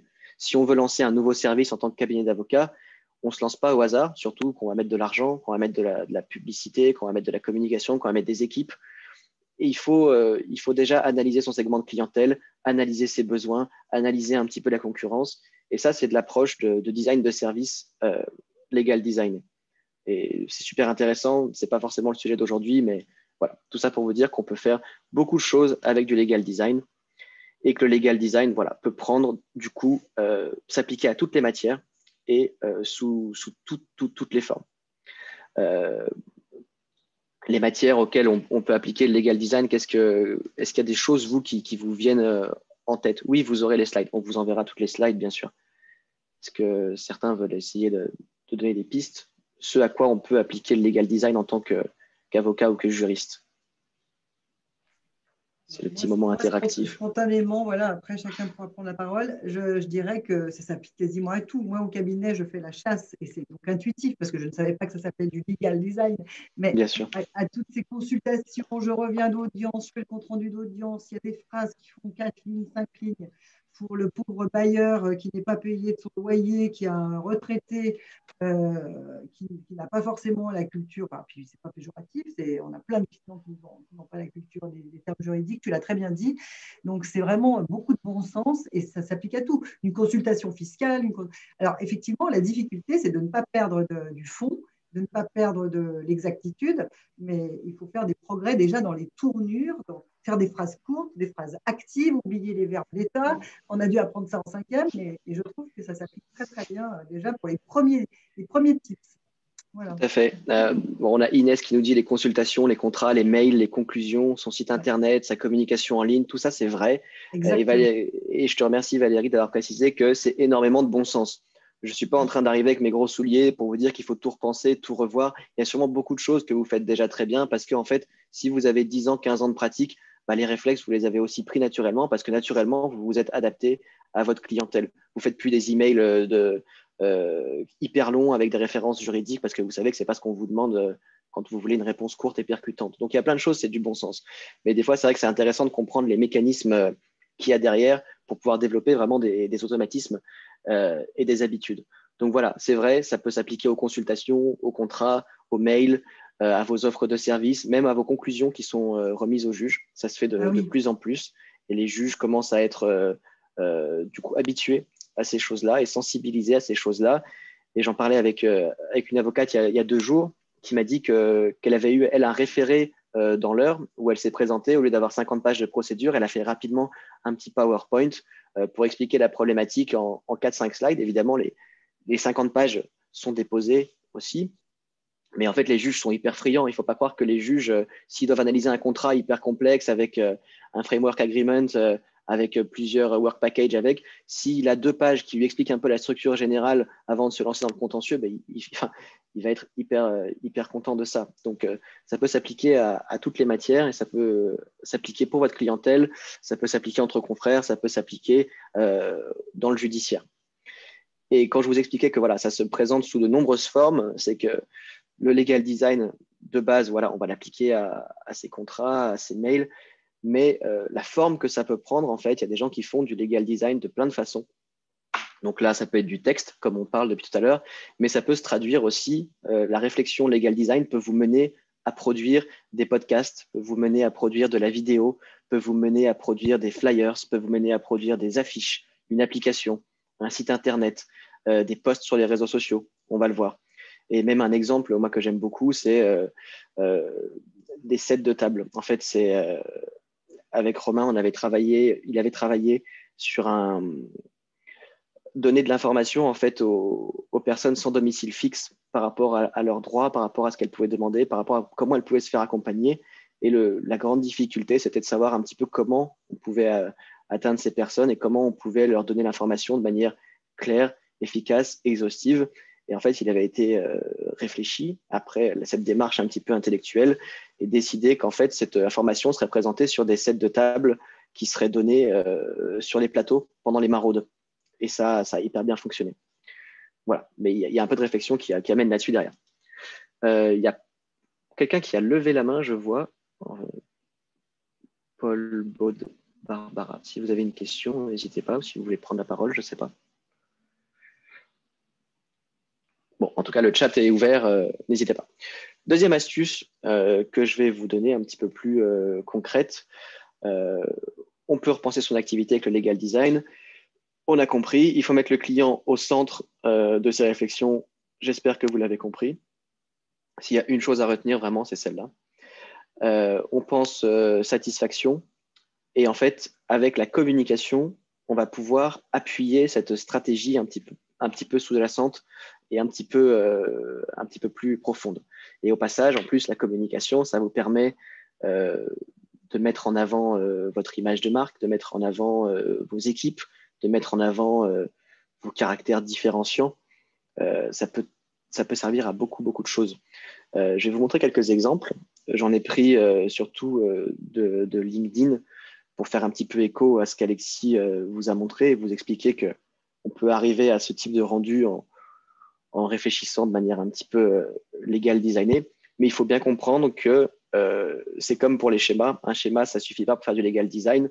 Faire une communication qui est jolie et legal designée, c'est bien. Mais en fait, il faut que ça serve à un but. Donc, avant de vous lancer, c'est pareil, c'est toujours très utile de réfléchir pourquoi je veux faire cette communication, qu'est-ce qu'elle va apporter aux personnes qui vont la voir. Et il y a pas mal de questions que vous pouvez vous poser. Est-ce que je vais faire un contenu très intéressant, comme on le fait sur LinkedIn, avec une valeur ajoutée pour essayer de me démarquer des autres avocats en mettant en avant vraiment mon expertise auprès de la clientèle? Est-ce que je vais le faire des contenus pour mon site internet pour rassurer des potentiels clients qui viennent visiter ma page? Ils vont tomber sur mon blog, ils vont tomber sur des articles, ils vont se dire bon, bah, en effet, il a super bien compris mes problématiques, il a super bien compris ce que je rencontre au quotidien, il a l'air de confiance, je vais contacter cet avocat. Est-ce que vous allez faire du contenu sur Instagram parce que c'est là-dessus que votre cœur de cible est présent? Je vais vous donner un exemple là-dessus. Voilà, il y a beaucoup d'avocats et de plus en plus d'avocats chaque jour qui investissent Instagram, et ceux qui sont très reconnus et sur cette plateforme ont une traction énorme. Donc, je ne vous dis pas que demain, il faut vous mettre sur Instagram si vous faites du droit de la succession. Mais si vous faites des offres qui s'adressent aux influenceurs, si vous faites des offres qui s'adressent à des marques qui font de la mode, des cosmétiques, pourquoi pas être présent sur Instagram, vraiment. Et Et ça, il faut avoir la réflexion en amont, penser à sa clientèle. Est-ce qu'on va créer une application mobile aussi, par exemple, pour répondre aux questions les plus fréquentes que vos clients vous posent très souvent? Toutes ces choses-là, c'est possible. Mais voilà, il faut vous poser des questions. Je vais vous donner quelques exemples pour vous inspirer. Ne faites pas du copier-coller, mais posez-vous les questions. Alors, premier exemple, on a pris Alexandra Sabferi du cabinet Sagan, qui est tout à fait reconnue pour son amour pour le legal design et qui fait ça très, très bien. Et elle produit souvent, vous regarderez sur son profil, des infographies très simples et très éclairantes, ce qui vont en fait mettre en avant pour sa clientèle son côté un petit peu innovant, son côté très exhaustif. On va se dire que c'est une personne qui est très organisée, qui simplifie bien les problématiques. Quand on lit ça, on a tout compris, donc on se dit qu'en tant que conseil, quand elle va travailler avec nous, on va tout comprendre. En fait, elle est déjà en train d'envoyer des messages potentiellement à sa clientèle, soit pour recruter de nouvelles personnes, peut-être, soit aussi pour satisfaire et fidéliser les gens qui la suivent déjà, ou ses clients qui sont encore en train de la suivre, pour montrer qu'elle se met à jour sur les sujets, qu'elle sait les expliquer, qu'elle sait les décrypter. Donc voilà, on prend un sujet qui est obscur, un petit peu complexe, qui rentre dans notre expertise. Là, c'est un petit peu ce qu'elle a fait ici. On l'explique de manière très structurée et très claire, quitte à pas être exhaustif. Encore une fois, là, on peut prendre le parti juste de faire quelque chose qui résume très bien la problématique, qui est simplifié, mais qui est efficace. On le montre au client, il se rend compte par lui-même que c'est simple à comprendre, et voilà, on est déjà quelqu'un qui est positionné comme pédagogue et comme expert. Mais là, pareil, je suis sûr que Alexandra, elle s'est interrogée avant de faire ça. Un autre exemple, c'est Karine de Lucas. Je suis sûr que certains d'entre vous la connaissent. On avait déjà fait un webinaire avec elle. Elle est super intéressante. Elle a un podcast qui s'appelle Parlons divorce avec Granvelle et qui au début s'appelait Parlons divorce avec Karine, qu'elle avait lancé toute seule pour parler un petit peu de son expérience en tant qu'avocate spécialisée en droit de la famille, et en fait où elle a commencé à donner plein de petits tips. Elle a partagé des situations vécues, elle a commencé à expliquer comment ça se passe concrètement quand on veut rencontrer un avocat qui fait du divorce, quelles sont les grandes étapes de la procédure, comment faire face à telle situation juridiquement et aussi personnellement. Et en fait, ça a eu un succès phénoménal, à tel point que maintenant son podcast s'appelle Parlons divorce avec Granvelle. Il a été complètement récupéré par l'ensemble de son cabinet. Donc voilà, elle parle de la procédure, de comment régler les situations complexes. Elle fait beaucoup de pédagogie, ce qui fait que avant de rencontrer Karine, on a l'impression de déjà la connaître. On sait on a l'impression que c'est quelqu'un qui est à l'écoute, qui est réconfortant. On connaît déjà sa voix. C'est bête, hein, mais en fait, elle, son cabinet est au fin fond du Jura, et elle m'expliquait l'autre fois qu'elle recrute des clients de partout en France et que c'est vraiment un de ses leviers pour avoir de l'attraction. Les gens l'appellent, j'écoute votre podcast, c'est avec vous que je veux travailler, je me sens hyper rassuré, j'ai tout compris, vous expliquez ça très bien, en fait, ça n'a pas l'air si obscur, si complexe. Et voilà, et encore une fois, là derrière, il y a eu une réflexion qui l'a mené à tout ça. L'autre intérêt aussi du podcast, elle m'avait dit qu'elle l'utilisait donc pour recruter des clients, pour répondre aussi aux questions fréquentes de ses clients. Elle va avoir des nouveaux clients qui arrivent. Des fois, elle va les inviter à écouter un épisode ou l'autre. Plutôt que de perdre une demi-heure de rendez-vous qui est du temps utile de l'avocat, elle va les renvoyer. Elle leur dit, écoutez cet épisode, celui-ci, avant qu'on se rencontre. Ça va vous simplifier plein de choses. Et voilà, en fait, sur l'heure qu'on aura ensemble, on pourra parler de choses beaucoup plus concrètes. Vous pourrez me poser vos questions. Et là, c'est du temps gagné. Et elle s'en sert même maintenant de son podcast pour la formation. Elle m'expliquait au sein de son cabinet, quand les nouveaux collaborateurs arrivent, eh ben, elle gagne un temps phénoménal parce qu'elle leur fait écouter certains épisodes et ils comprennent comment ça fonctionne dans le cabinet et ils comprennent quelle est l'approche, quelle est derrière la mentalité, quelle est la signature un petit peu du cabinet Granvelle. Et ça, c'est du legal design. Un autre exemple, là c'était Irène Chris, c'est on peut se saisir d'un sujet qui vient de sortir. Et on va appliquer les principes du legal design pour essayer de le simplifier, de l'expliquer, de restructurer les informations complexes. Si vous avez une réglementation européenne qui vient de sortir, qui fait une vingtaine de pages, c'est très compliqué. Personne ne va la lire comme ça, surtout pas dans votre clientèle, même si elle peut être concernée par les effets de ce règlement. Mais vous pouvez facilement expliquer les choses. Comme expliquait Alexis aussi, soulever des problématiques, peut-être poser des questions. Et là, en fait, c'est multiple comme stratégie. Ça peut vous servir à fidéliser des clients, ça peut vous servir à trouver des clients en abreuvant votre site d'informations sur des sujets d'actualité et que ça vous fasse progresser en référencement, que ça vous ramène de plus en plus de monde. Ça peut vous servir à développer votre communauté sur les réseaux sociaux pour ensuite développer des messages un petit peu plus orientés vers un de vos services. Il y a énormément de choses qui peuvent être faites. Et les posts que vous a montré Alexis, je pense que tu peux nous dire un tout petit mot là-dessus, mais voilà, ils ne sont pas lancés au hasard. Les personnes, tu les encourages déjà à comprendre leur clientèle et à comprendre ses besoins et comprendre comment ils se positionnent. De toute façon, ça doit être la pierre angulaire de toutes vos réflexions, que ce soit vos réflexions de positionnement stratégique, de communication, même de réflexion en interne dans la manière dont vous allez produire vos services. Vous devez penser à l'effet que ça peut produire ou que ça pourrait produire sur votre clientèle. Donc, ouais, complètement. Sur l'ensemble de vos communications, vous devez être ce qu'on appelle client-centrique. Voilà. Je vais accélérer un petit peu parce que je suis un petit peu en retard, j'ai l'impression. Deuxième astuce, dernier exemple, c'est sur Instagram. Là, c'était un cabinet qui avait une offre interprofessionnelle dédiée aux influenceurs et qui, du coup, voilà, diffuse du contenu légal designé sur Instagram où ils soulèvent les problématiques des clients parce qu'ils les connaissent bien. Ils montrent aux clients qu'on connaît sa situation, ils montrent aux clients qu'on peut apporter des solutions, ils montrent aux clients qu'il peut être un partenaire de confiance, ils montrent aux clients qu'il évolue dans le même monde que lui. Et là, voilà, du coup, par rapport à la concurrence, on a déjà pris un petit temps d'avance. Donc là, c'est pareil, il faut pratiquer encore et on finit par développer des automatismes. Et je passerai très rapidement dessus, mais je vous mets plein de ressources complémentaires qui vont permettre de vous lancer un petit peu et d'essayer des choses. La dernière astuce, c'est un peu paradoxal parce que j'ai commencé ma présentation en disant, voilà, ce n'est pas que des schémas, mais c'est aussi des schémas. Et ça, c'est quelque chose que vous pouvez déjà actionner dès aujourd'hui. Mais c'est des schémas avec quelques règles, parce que c'est beaucoup plus que des schémas, vous l'avez compris. Et je vais vous livrer en fait quelques astuces pour vous lancer assez facilement et essayer d'ajouter un petit peu des schémas. La première chose, c'est que le schéma ne se substitue pas au texte. Vous n'allez pas essayer de réexprimer l'ensemble de votre contenu si vous faites une note, si vous faites un mail, si vous faites une analyse juridique de 2 ou 3 pages. Vous n'allez pas essayer de tout mettre dans le schéma. Ce serait illisible et ça n'a aucun intérêt. Pour moi, l'analyse juridique doit rester quelque chose de textuel. Il faut pouvoir se référer au texte, pouvoir comprendre la logique qu'il y a derrière, pouvoir comprendre les tenants et aboutissants. Donc, on ne remplace pas tout par un schéma.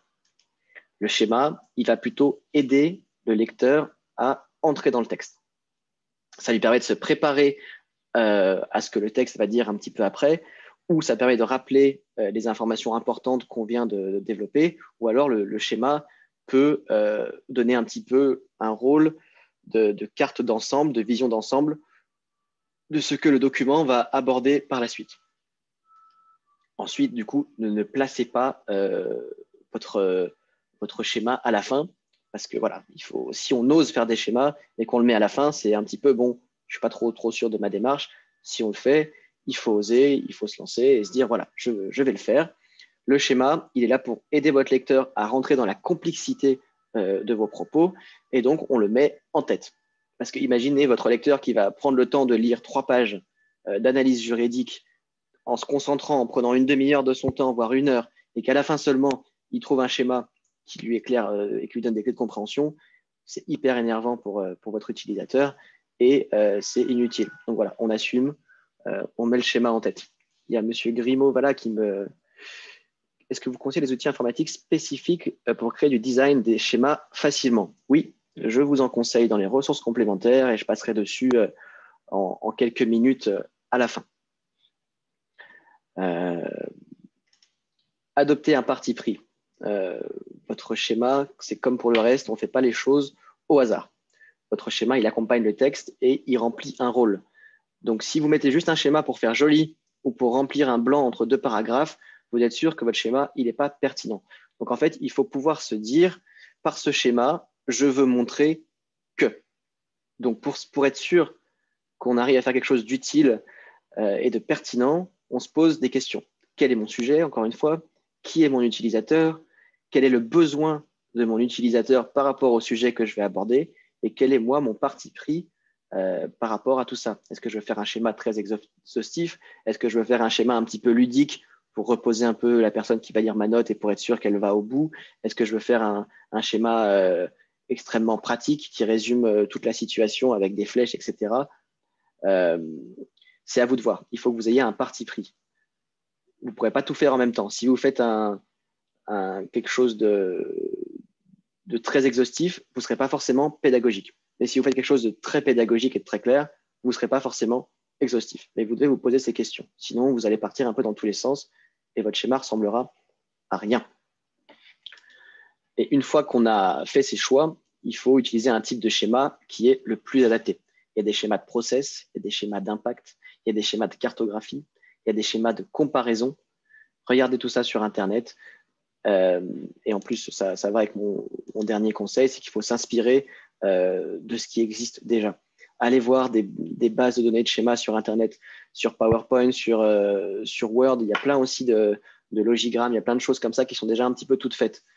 Comprenez votre sujet, comprenez ce qui est important, comprenez votre parti pris, comprenez les besoins de vos clients et ensuite inspirez-vous de ce qui existe. Et encore une fois, voilà, entraînez-vous, faites beaucoup de choses, grattez, dessinez sur le papier. Au début, c'est un petit peu, c'est pas très naturel, mais je vous assure, rapidement, ça devient des automatismes.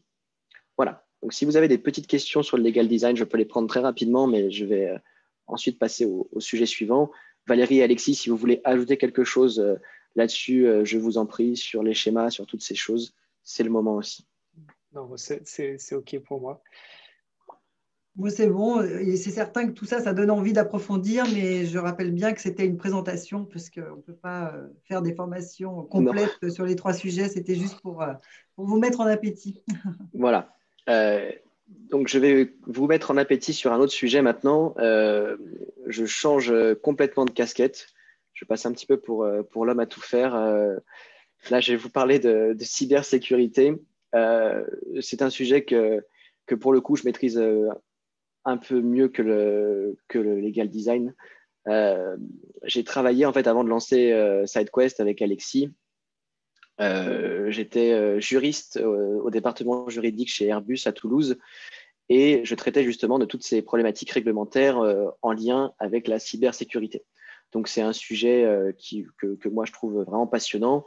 Avec Alexis, on a produit une formation complète sur le sujet. Voilà, on a commencé avec les formations sur les sujets qu'on connaissait bien. C'est pour ça qu'Alexis vous a parlé de LinkedIn et que moi, je vous ai parlé de cybersécurité. Mais voilà, c'est un sujet qui est super intéressant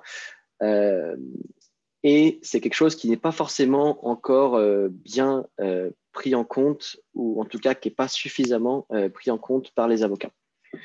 Je vais vous donner quelques statistiques, pas pour vous faire peur, on commence souvent avec des statistiques, mais voilà, pour vous mettre un peu dans le sujet. La cybersécurité, vous le savez, c'est de plus en plus médiatisé, on l'a vu récemment dans la presse nationale, il y a plusieurs attaques qui ont paralysé des hôpitaux en France. Le chef de l'État, il y a un mois, il a annoncé un plan de plus d'1 milliard d'euros pour renforcer la cybersécurité de ces environnements et puis pour renforcer la filière dans son ensemble. Et il y a plein de statistiques, on en trouve tous les ans, mais qui sont particulièrement sérieuses. 95% des attaques sont rendues possibles par une erreur humaine. Alors voilà, si vous avez les meilleurs systèmes de protection technique, mais que vos équipes ou que vous n'êtes absolument pas formés à quoi que ce soit et que vous ne comprenez pas les enjeux qu'il y a derrière et les risques qu'il y a, ça ne sert à rien. Et vraiment, dans toutes les attaques que j'ai pu voir, il y a toujours, à un moment donné, quasiment toujours, un facteur humain. Une personne qui a fait une erreur, une personne qui a fait une erreur parfois d'inattention, une personne qui ne s'est pas rendu compte que ce qu'elle faisait, c'était extrêmement risqué. Et ça, c'est quelque chose qui est facilement actionnable. Il y a des mesures d'hygiène simples à mettre en place pour limiter beaucoup ce risque parce que c'est quasiment tout le temps à cause d'une erreur humaine. il faut en moyenne 207 jours pour se rendre compte qu'on a été victime d'une attaque. Ça, c'est des moyennes qui ont été faites par rapport à des grandes cyberattaques une fois qu'elles sont découvertes et qu'elles sont un petit peu décryptées et que les personnes communiquent sur comment ça s'est passé. Et ben, malheureusement, on se rend compte que très souvent, entre le premier jour où on commence à être infiltré, entre guillemets, et le jour où on se rend compte qu'on a été attaqué, soit parce que les systèmes sont bloqués, soit parce qu'on se rend compte et qu'on nous contacte parce qu'il y a des fuites de données sensibles ou personnelles dans la nature, et ben, très souvent, en fait, il se passe beaucoup de temps. L'attaquant, il rentre le premier jour et au fur et à mesure, il va s'octroyer de plus en plus de droits dans vos systèmes, il va s'octroyer de plus en plus de privilèges administrateurs, il va accéder à de plus en plus de choses parce que tout l'intérêt pour un attaquant, c'est de rester le plus discret possible dans vos systèmes pour pouvoir récupérer potentiellement le plus d'informations importantes, de plus en plus de mots de passe, potentiellement des numéros de carte de crédit, des choses comme ça. Donc les attaquants, ils ne vont pas vous attaquer toujours en une fois et c'est fini. Ils vont essayer de rester dans vos systèmes. Le nombre d'accidents de sécurité a augmenté de 67% depuis 2014. Ça, c'est au niveau mondial. Et la dernière statistique, c'est le secrétaire d'État pour le numérique, M. Cédric O, qui l'a annoncé il y a très peu de temps. Le nombre d'attaques générales concernant les hôpitaux, collectivités, TPE, PME ou les individus a été multiplié par 4 entre 2019 et 2020. Ce qui est vraiment énorme. Ça a été énormément accentué par la crise du Covid, parce que beaucoup de gens se sont mis du jour au lendemain à tout faire à distance, tout faire sur ordinateur sans pour autant avoir les bons réflexes ou les bons niveaux de protection, et parce que les gens ils sont enfermés chez eux. Donc, même les criminels enfermés chez eux, ils vont essayer d'investir ce qu'ils peuvent, et c'est Internet pour beaucoup. Donc, voilà. Les avocats, c'est des stades violentes, et malheureusement, il est assez établi que le niveau de maturité des avocats sur ces questions, c'est pas tout le monde, hein, mais de manière générale, c'est quand même assez faible. Et pourtant, le risque pour l'avocat, il est vraiment considérable. On n'est pas sur des systèmes vitaux comme des entreprises ou comme des hôpitaux, pardon, où il y a vraiment des vies qui sont en jeu, mais vous êtes avocat et il y a quand même des choses que vous manipulez au quotidien où le risque est énorme en cas de fuite. Les données sensibles que vous avez, qui peuvent être des données, des données personnelles, qui peuvent être des données parfois intimes, qui peuvent être des données très sensibles économiquement, par exemple sur des gros dossiers de fusion-acquisition, très stratégiques, ou même tout simplement des données qui sont en fait protégées par le secret professionnel et dont on n'a pas envie qu'elles se retrouvent du jour au lendemain dans la nature. En plus, au-delà de ça, il y a potentiellement une paralysie totale pour votre cabinet, pour vos activités, notamment en cas de rançongiciel, ces personnes qui arrivent, qui bloquent vos systèmes et qui vous demandent de payer une rançon pour les débloquer. Vous ne pouvez plus travailler. Il y a la perte de vos dossiers avec des effacements purs et simples de vos données. Et finalement, le plus gros risque, enfin en tout cas le plus grave, c'est le risque réputationnel. Parce que c'est très, très compliqué de se relever. Déjà, c'est pas sûr qu'on puisse s'en relever techniquement. Il y a des choses qu'on pourra jamais récupérer peut-être. Et en plus, au-delà de ça, il y a le risque réputationnel. C'est pas très drôle de devoir aller annoncer à ses clients qu'on a été attaqué, que les informations sont parties. On est obligé de le dire à la CNIL, parfois publiquement, selon ce qui s'est passé. Et parfois, votre cabinet, vous allez peut-être devoir revoir votre nom, votre image, etc. Parce que la réputation en prend vraiment un très gros coup. Et ce n'est pas un phénomène qui est marginal, on l'a vu, et ce n'est pas un phénomène qui est marginal non plus pour le monde des avocats. Au mois de septembre, on peut se rappeler, il y a eu plusieurs cabinets qui ont été attaqués en série, des magistrats, le procureur de Paris. Et encore il y a 2 jours, il y a un grand groupe d'attaquants qui s'appelle Rival Group, qui ont annoncé avoir attaqué des grandes structures, notamment 2 gros cabinets aux États-Unis. Donc tout le monde est susceptible de se faire attaquer. Mais vous, de manière non discriminée, vous êtes vraiment à risque pour les attaques ciblées parce que voilà, vous avez un patrimoine informationnel qui est grand, qui a une grande valeur. Donc pour des attaquants, c'est intéressant. Est-ce qu'on conseille des outils informatiques spécifiques? Ah pardon, excusez-moi, non, c'est la question du legal design. J'ai vu informatique, j'ai cru qu'on parlait de cybersécurité. Alors je vais vous donner 4 astuces pour le prix de 3.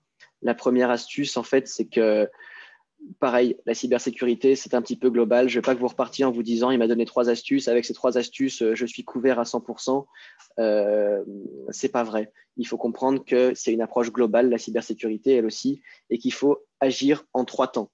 En amont d'un problème, il faut former les personnels, sensibiliser les équipes. C'est obligatoire. On ne se lance pas dans la cybersécurité si on ne sait pas de quoi on parle.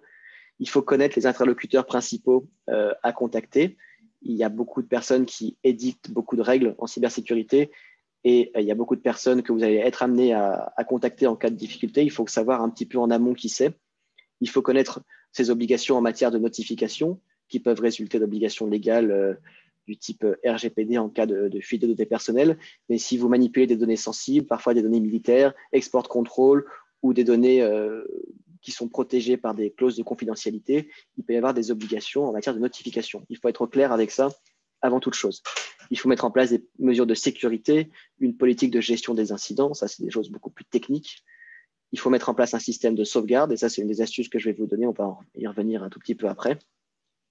Et il faut surtout savoir cartographier le type de données qu'on manipule, où sont situées ces données. Est-ce qu'on va mettre toutes ces données au même endroit, les données sensibles, les données pas sensibles, les données stratégiques, les données potentiellement confidentielles avec les données de tous les jours?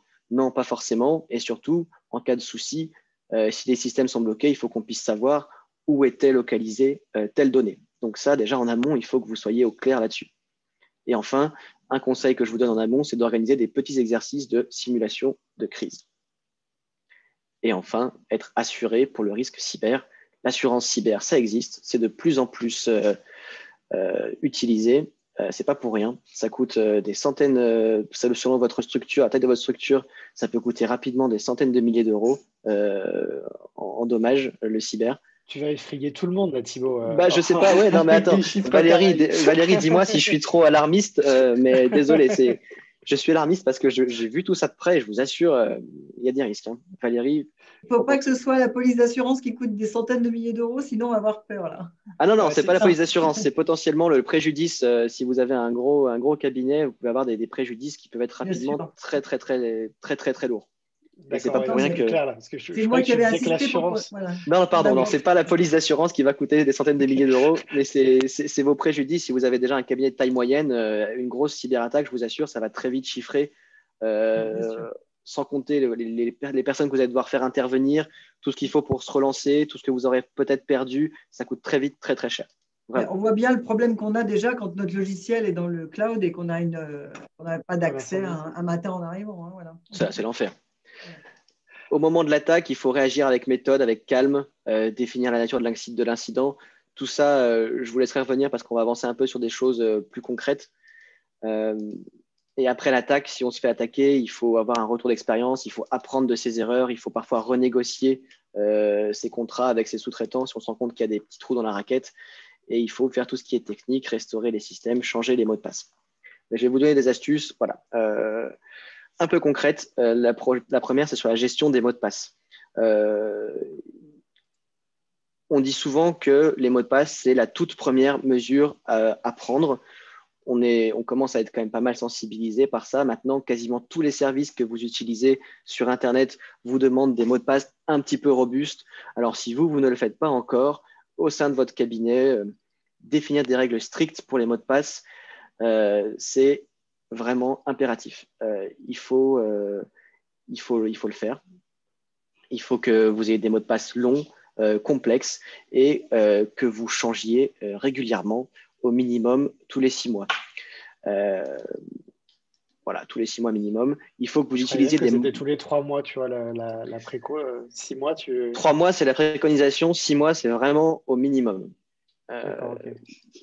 Utilisez des mots de passe différents à chaque fois. Alors, si vous avez un mot de passe qui est Tortue 69 que vous utilisez sur tous vos sites d'avocats, tous vos sites personnels, sur votre banque, sur votre adresse email, ou sur des services un petit peu non professionnels, un service de photo en ligne, n'importe quoi. Si l'un de ces sites a une vulnérabilité et que votre adresse email et votre mot de passe sont compromis par un attaquant, ce n'est pas compliqué, il va essayer des tonnes et des tonnes et des tonnes de sites de manière automatique avec le combo, votre adresse email et votre mot de passe. Et pour peu que vous utilisiez le même email, mot de passe, la même combinaison sur plusieurs plateformes différentes, là, vraiment, très vite, vous pouvez vous faire attaquer de partout. Et surtout, du coup, n'utilisez pas votre email professionnel pour des usages personnels, vice-versa. Vraiment, il faut avoir une ségrégation de toutes ces choses-là. Il faut éviter les mots de passe qui sont trop simples. Donc, par exemple, Tortue69, il faut comprendre que les attaquants, ils vont utiliser des outils qui leur permettent de tester des milliers de mots de passe à la seconde. Et pour ça, ils utilisent des dictionnaires. Donc, ils partent déjà des mots usuels. Si c'est votre prénom, votre nom de famille ou le nom de jeune fille de votre maman, votre mot de passe, c'est pareil. Ils vont essayer de tester des noms, des prénoms, des choses comme ça. Donc, le mieux, c'est d'avoir des mots de passe qui ne veulent absolument rien dire, potentiellement qui sont générés automatiquement et qui sont donc complexes. Autre conseil, c'est vraiment pour votre patrimoine informationnel le plus sensible, pour vos boîtes pro, utilisez l'authentification multifacteur. Vous savez ce que c'est? C'est quand vous êtes connecté sur un autre ordinateur à votre compte Google, parfois, on va vous demander votre mot de passe, mais en plus, on va vous envoyer un SMS avec un code à rentrer. Et c'est ce code qui fait que vous avez une double authentification. Et là, le niveau de sécurité est augmenté. Il faut le faire pour les choses les plus sensibles de votre cabinet. Si vous avez un drive en ligne, des choses comme ça, vraiment essentiel de le faire. Et enfin, je vous donne plein de conseils là-dessus. Il faut avoir plein de mots de passe différents.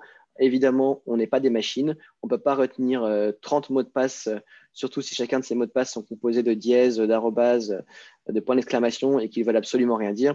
C'est pour ça que je vous conseille d'utiliser un coffre-fort numérique.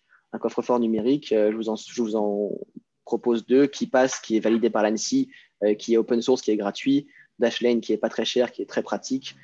Dans le mot de passe, en fait, on va mettre absolument dans le coffre-fort, on va mettre absolument tous ces combos, mots de passe et adresse email. Tout ça, c'est crypté, tout ça, c'est hyper sécurisé et vous aurez juste un mot de passe, voire double facteur unique pour rentrer là-dedans et copier-coller vos mots de passe dès que vous avez besoin d'accéder à un service. Ce qui fait que vous n'avez même pas besoin de les taper parce que certains outils des hackers, ça enregistre tout ce que vous écrivez sur votre clavier. Donc voilà, le mot de passe, ça permet de limiter beaucoup de risques. Si vous avez déjà une bonne politique de mot de passe, 50% des attaques qui sont juste des choses qui sont testées en boucle par des attaquants sur des tonnes d'ordinateurs, en espérant que quelqu'un ait laissé un mot de passe tout pourri, si vous faites ça, déjà, vous limitez une grande partie des risques les plus basiques. Et du coup, pour ça, il faut aussi changer les identifiants et mots de passe des équipements par défaut. Vos imprimantes, vos serveurs, vos box, vos objets connectés. On arrive avec le mot de passe admin 0000. Tout de suite, on change ça parce que voilà, il y a des programmes automatiques qui scannent tous ces objets en essayant de rentrer. Et une fois qu'ils sont rentrés, c'est un premier pas où ils peuvent peut-être déjà commencer à récupérer d'autres choses et à se latéraliser, donc aller de plus en plus loin dans vos systèmes. Donc attention, gérez bien vos mots de passe et sensibilisez vos collaborateurs. On ne met pas les mots de passe dans le navigateur en clair dans un dossier. On ne met pas un fichier Excel, même s'il ne s'appelle pas mot de passe, mais quelque chose qui n'a rien à voir sur le bureau avec tous les mots de passe qui sont en clair. On ne les met pas sur des post-it. On fait attention à tout ça. J'ai vu Valérie qui avait fait une petite grimace. Voilà. Je sais qu'Alexis, il n'y a pas si longtemps aussi, il avait un fichier en clair avec tous ses mots de passe et j'ai gueulé. Non, pas tous, seulement. Seulement moi, une j'utilise dizaine. Dashlane depuis 7-8 ans et en fait, j'ai tous mes mots de passe dessus. Et c'est vrai que parfois, quand on bosse en équipe, on a besoin de les ressortir très vite et Dashlane me redemande un mot de passe maître et j'ai fait la connerie de les mettre sur un tableau Excel. Ouais. On pouvait effectivement récupérer en 2 secondes. Donc voilà. Ce qui est depuis d'ailleurs. Merci. Je t'en prie.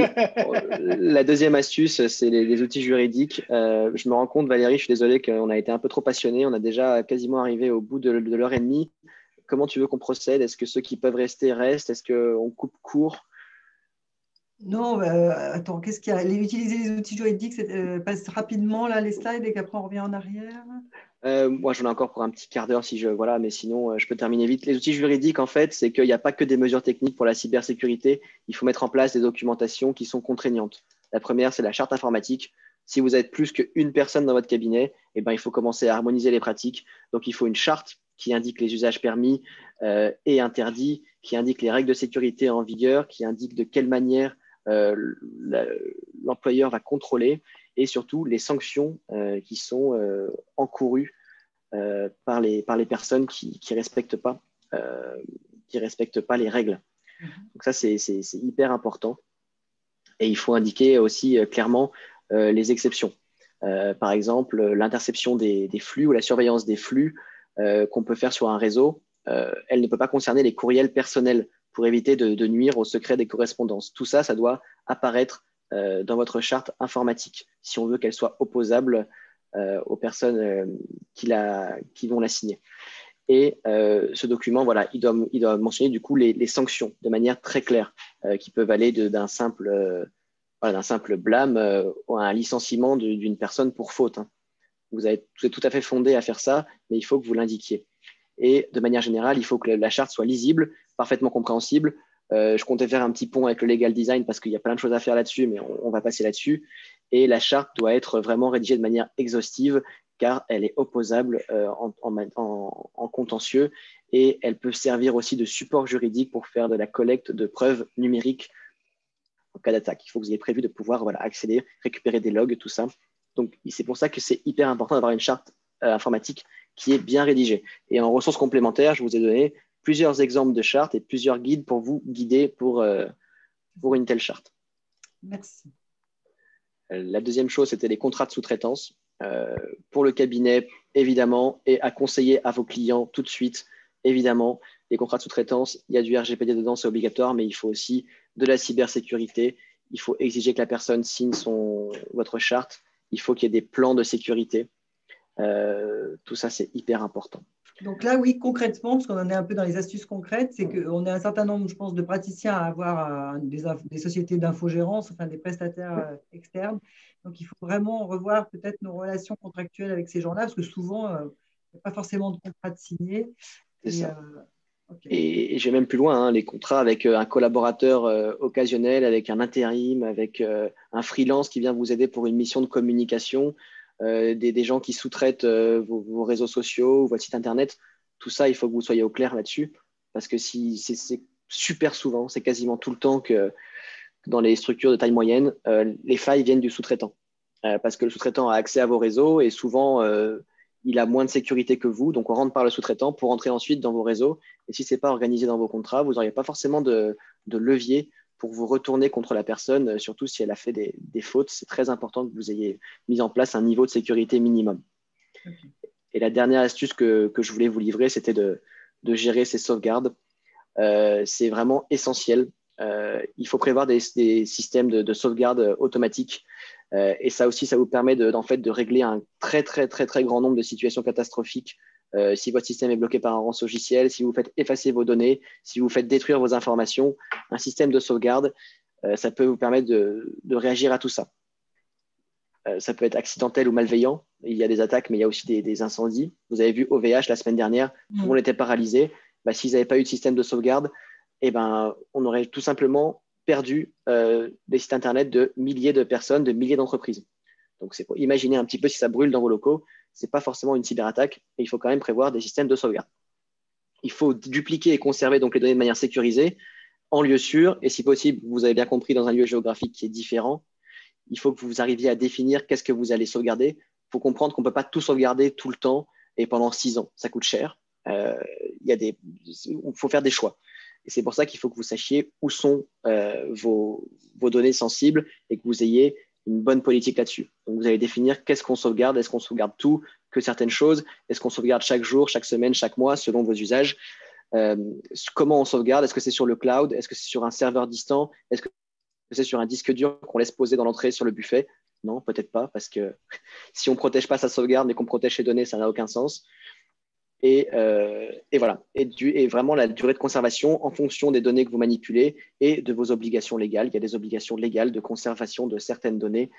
Je vous invite à vous y intéresser. Surtout que vous êtes un cabinet d'avocats, donc si vous ne respectez pas ces choses-là, là aussi, la réputation peut facilement en prendre un coup. Voilà. Désolé, ça a été un petit peu rapide sur la fin, mais pour ceux qui sont intéressés, on est ravis d'en reparler avec vous plus en détail. Et il y a plein de choses en ressources complémentaires. On voulait vous dire qu'on a des formations complètes sur le sujet. Voilà, ce n'est pas en 20 minutes, c'est en plusieurs heures, 4 heures, 5 heures, 6 heures. celle sur le legal design, où on vous donne énormément de conseils actionnables, où on fait plein de démonstrations de plein d'outils. On a… Ah, j'ai cliqué sur le lien, pardon, voilà. On a celle sur LinkedIn qui va vous donner tous les conseils d'Alexis, qui va vous donner plein d'exemples avec plein de ressources complémentaires, plein de choses à faire, plein de bonnes pratiques.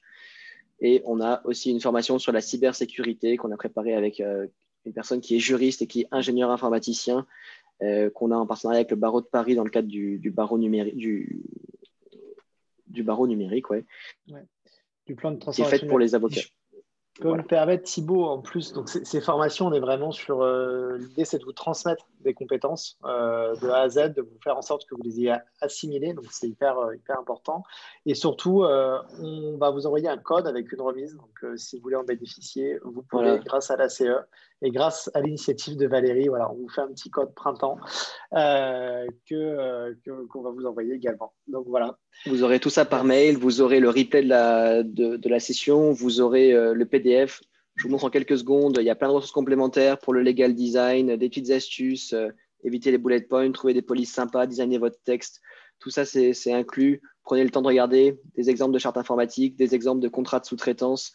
Vous avez plein de trucs à actionner. Je vous invite à jeter un coup d'œil. Si vous avez des petites questions, on peut peut-être encore prendre 2 minutes pour ça. Mais sinon, moi, je vous remercie tous. Je te remercie beaucoup, Valérie, pour l'accueil. Et je vous remercie pour votre attention. Merci beaucoup à vous deux, parce que franchement, c'est pour une présentation commerciale, on va dire, c'est très complet et vous vous êtes déjà bien dévoilé. C'est vraiment très sympa. Je suis sûre qu'on pourra refaire d'autres formations à ce moment-là plus complètes. Ce sera là, le but, c'était plus de présenter les choses. Et on pourra, en fonction des retours que j'aurai, on pourra peut-être organiser des formations où on peut se grouper pour avoir bien sûr. que nos adhérents puissent avoir un tarif intéressant et que vous puissiez aussi poursuivre et approfondir. Voilà. Ouais. Merci bien. Merci à tous les confrères, consoeurs qui sont connectés. Merci à tous. Et en espérant, finalement, le Covid, c'est quand même sympa parce qu'on peut se voir. Enfin, grâce à ça, on a fait des progrès phénoménaux en matière de webconférence. Et on espère qu'un jour, on pourra en faire quelques-unes de visu. Même si vous restez à distance, nous, on pourrait se retrouver tous ensemble. Ah là, on viendra. S'il y a des choses tous ensemble en visu. Parce qu'à Lyon, il y a quand même des petits trucs sympas aussi. Oui. Avec grand plaisir. Avec grand plaisir, ouais. Merci vraiment beaucoup. à tous. Merci à tout le monde. Bye bye. Prenez soin de vous. Merci. Merci, Valérie. Au revoir.